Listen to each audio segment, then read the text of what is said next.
bit of graphing out here. We're going to try to find some fish out deep and do some identification of what these fish look like when they're out here. Just rolled over a couple, it looks like right there. Basically what you're looking for is white dots close to the bottom. As you can see right here, we got 1, 2, 3, 4, 5 dots kind of sitting over the top of a piece of cover right there on the bottom. And we got some more dots that are right here close to the bottom, kind of leading down this front edge right here. Those are what I'm going to be considering bass, especially the dots that are real close to the bottom right here. Usually the fish that you're looking for, they're going to be defined white dots on your clear view, and they're also going to be positioned, you know, a little bit further apart. A lot of these fish like crappie, white bass, shad, they tend to school really, really tight together. So when you see those arches or dots, you know, kind of spread out, you know, every couple of feet along the bottom, or you just see 3 or 4 of them over the top of a piece of cover like that, that's a good indication that those are bass. When you get you know, stuff like this, you can see in the screen where it's real clustered together, it's real high in the water column.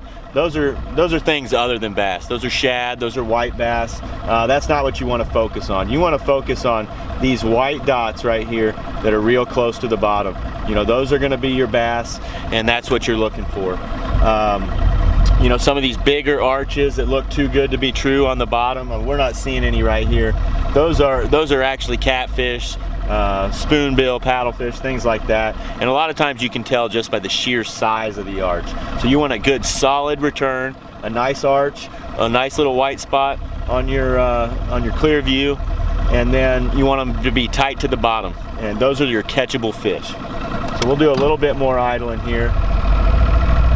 What I really like to do is find a good point, find a good hump, piece of structure, and what I do is I set my depth ranges here on my Garmin to show certain colors at certain depths. So, you know, I got my 5-foot depth highlighted, my 10-foot depth highlighted, and all the way out to, you know, 40, 50 feet. So when I get a hump or a point that extends way out, I'm able to see that. It stands out on my map and it makes it easier. So what I do is you can see right here, I got the little tip of a hump right here that's out in the middle of the lake. And so I like to drive up.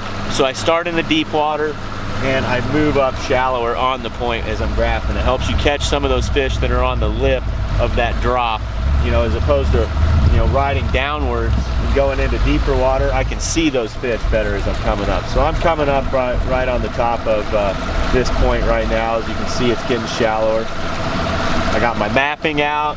I got my clear view out. You know, I got regular 2D sonar, side scanning. So, you know, we got it covered from all angles.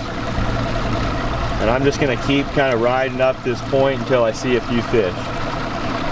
And a lot of times you got to go at multiple angles, you know, to really see how a point lays out. You can see right there, we got a brush pile.